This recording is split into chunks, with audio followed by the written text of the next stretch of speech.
रामकृष्ण हरी. मी कर्मवीर हरिभक्तपरायण भगवान महाराज कोकरे, श्री संत ज्ञानेश्वर माऊली जीवन मुक्तिधाम सेवा संस्थान, गोशाळा लोटे, परशुराम, तालुका खेड, जिल्हा रत्नागिरी, कोकण, महाराष्ट्र.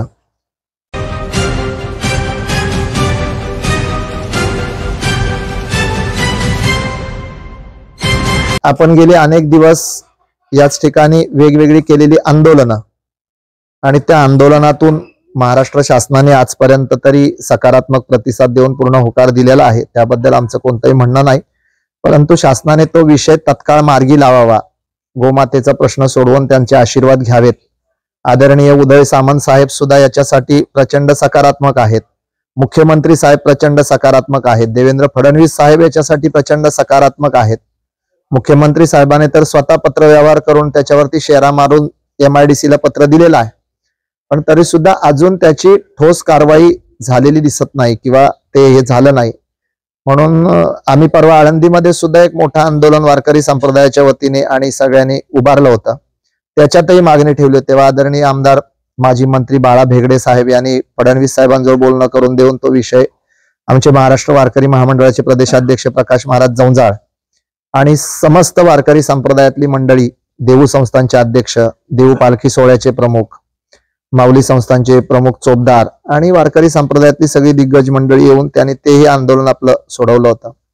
आता सुद्धा एक खूप मोठी समस्या आहे की आम्ही वेळोवेळी MSCB कार्यालयाला पत्रही दिलेलं आहे आणि आजही या MSCB मध्ये असणारे जे अधिकारी नानोटे म्हणून आहेत, उपकार्यकारी अभियंता, यांनी आम्हाला 2,10,000चं पत्र दिलेलं, बिल दिलेलं आहे आणि ह्या बिलावरून आम्ही गेली 2 वर्ष आम्हाला अधिकचं बिल देते म्हणून वेळोवेळी तक्रार केल्या आहेत MSCB खात्याकडे, वेळोवेळी पत्रव्यवहारही केलेला आहे. पण तरी सुद्धा या अधिकाऱ्यांनी कुठल्याही प्रकारे दाद न देता आता आम्हाला पोलीस कारवाईच्या अंतर्गत आम्ही लाईट कट करणार आहोत अशा तऱ्हेचं पत्र आम्हाला मिळालंय आणि म्हणून मी आज परत पत्रकार परिषद घेऊन त्याचा खुलासा या ठिकाणी दिलाय. आपण त्यांना मीटर आम्हाला शेती स्वरूपाचा मंजूर आहे, पण बिल आकारताना मात्र एखाद्या गोठ्याला आकारलं जातं, एखाद्या दुग्ध डेअरीला आकारलं जातं, तेच बिल आमच्यासाठी आकारलं जातं. आमचे गोवर्धन गोवंश सेवा केंद्र म्हणून महाराष्ट्र शासनाची अधिकृत मान्यता आहे.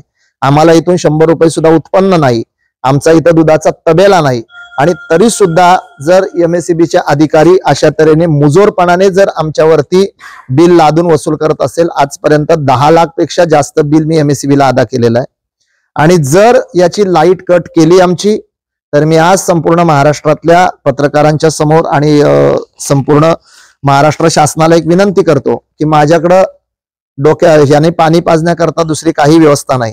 कडाक्याचा उन्हाळा आहे.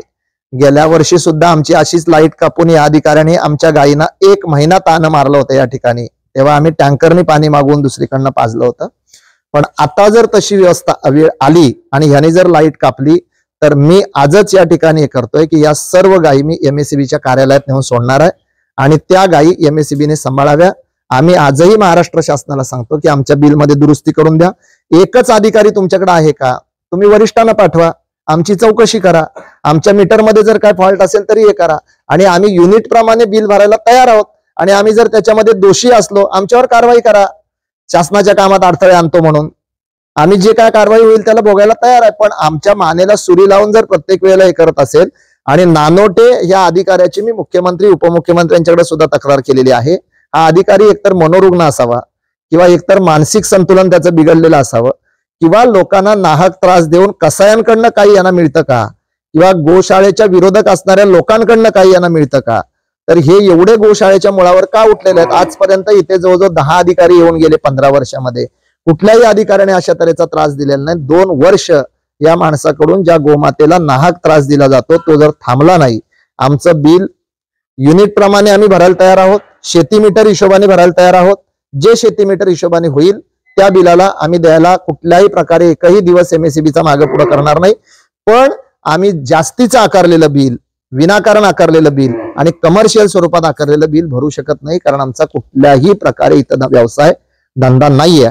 दुसरी गोष्ट, आम्ही येत्या 26 जानेवारी ते 28 जानेवारी असा एक 3 दिवसीय महाराष्ट्रातला एक सगळ्यात मोठा कार्यक्रम असेल. गो संमेलन आहे की गायीचं वैज्ञानिक महत्व, गायीला शेतकऱ्यांची असलेली गरज आणि आज जे रासायनिकीकरणाकडे शेतकरी वळलाय तो कुठेतरी सेंद्रिय शेतीकडे वळावा, तो ऑर्गॅनिक शेती करावा आणि म्हणून तशा तऱ्हेची एक चांगल्या तऱ्हेची चळवळ महाराष्ट्रात उभी राहावी, विशेषतः कोकणात उभी राहावी, विषारी खतापासून हे शेतीमुक्त व्हावी आणि म्हणून एक महासंमेलन आपण 26, 27, 28 जानेवारी या ठिकाणी घेत आहोत.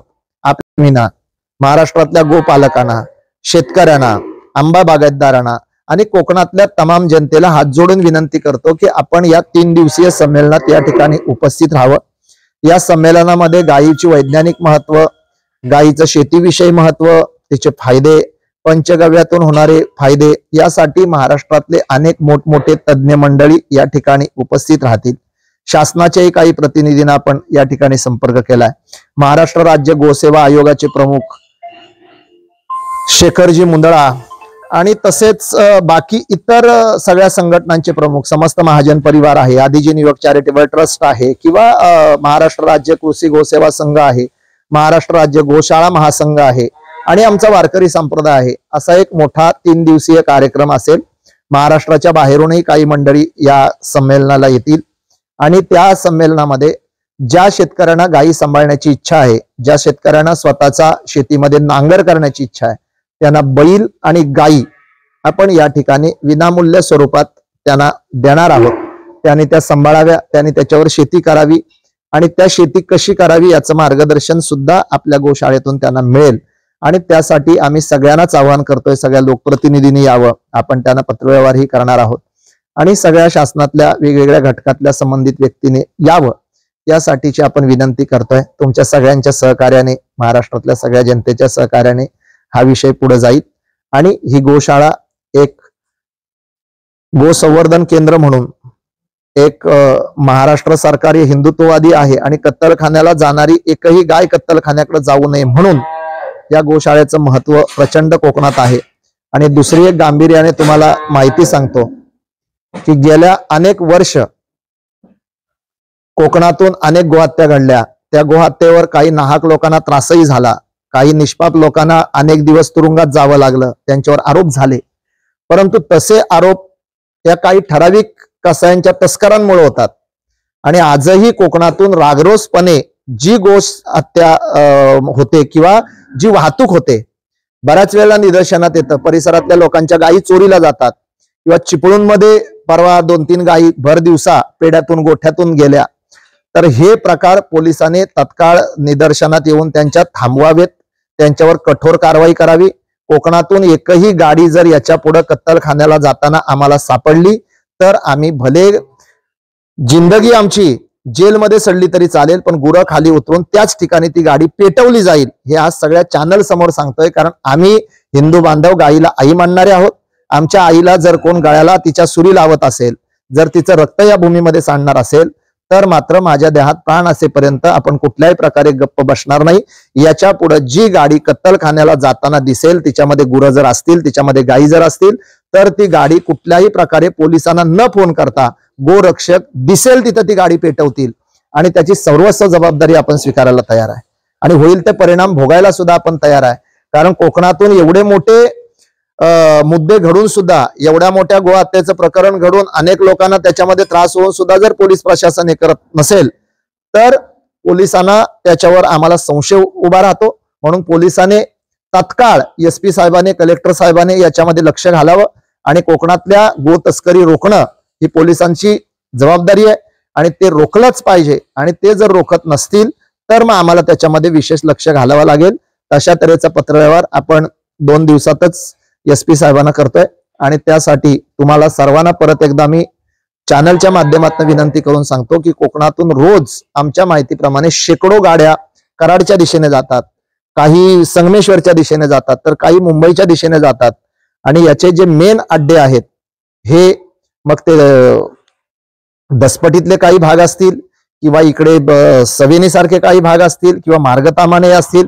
या मार्गतामान्याच्या विषयावर अनेक वेळेला मी पोलिसांना टीप दिलेली आहे. मार्गतामान्यामध्ये जी होणारी तस्करी आहे किंवा दसपटीमध्ये काही लोक जी वाहतूक करणारी आहेत, मग ते आकल्यासारख्या ठिकाणी असतील आणि कादवड सारख्या ठिकाणी असतील, काही ठराविक लोक आहेत त्यांची नावं पोलीस स्टेशनला आहेत, पोलिसांना ते सगळं माहीत आहे आणि पाटणमधून काही लोक जर इथं येऊन अशा तऱ्हेने समाजातली शांतता भंग करण्याचं काम करत असतील तर ते पोलिसांनी कुठल्याही प्रकारे करू नये. कारण तिथं वरती जो नाका आहे कोयना याच्यामधला घाटमाथ्यावरचा, त्या नाक्याला सतर्क पोलिसांनी केलं पाहिजे आणि ते जर नाही झालं तर आपण मात्र तीव्र आंदोलन या विषयाचं उभं करणार आहोत. हे आज तुमच्या समोर विषय ठेवलेला आहे. आपल्या हजारो गायींचे पालक, कुष्ठरोगी, महारोगी, कॅन्सर पेशंट, पागल झालेली लोक यांसारख्यांचं संगोपन करणारे वारकरी संप्रदायाचे आधारस्तंभ आदरणीय संजय महाराज पाचपोर हे आज अतिशय त्यांच्या व्यस्त याच्यातून कीर्तनाच्या निमित्ताने या ठिकाणी आगमन झालं त्यांचं आणि त्यांनी गोशाळेला भेट दिली आणि ही गोशाळा सुद्धा बाबांच्या प्रेरणेतून चालते, बाबांनी दिलेल्या मार्गदर्शनानुसार चालते आणि बाबांच्या सहयोगातून चालते. मागच्या आंदोलनात सुद्धा बाबा या ठिकाणी उपस्थित राहणार होते, पण ते काही कार्यक्रम आणि सगळं अखंड विदर्भामध्ये हजारो गायींचं संगोपन बाबांच्या माध्यमातून चालतं म्हणून 2 मिनिटं ते शुभेच्छा देतील आपल्याला. कीर्तनाच्या निमित्ताने आम्ही आलो होतो आणि महाराजांच्या या गोशाळेमध्ये बऱ्याच दिवसापासून याचा विषय होता. तर आम्ही बऱ्याच दिवसापासून संपर्कात आहोत. महाराज या ठिकाणी शेकडो गायीचं संगोपन करतायत आणि महत्वाचं म्हणजे तुम्ही सगळेजण त्यांना सहयोग करताय, त्याबद्दल तुम्हाला सुद्धा मी धन्यवाद देतो. असाच याबद्दलचा आपला सहयोग, गायीचं रक्षण करण्यासाठी ज्या काही गोष्टी महत्त्वाच्या असतील त्या कराव्याच लागतात, त्यासाठी तुमचा सहयोग अत्यंत महत्त्वाचा राहील. आपण तो देताय त्यासाठी मी आपल्या सगळ्यांना धन्यवाद.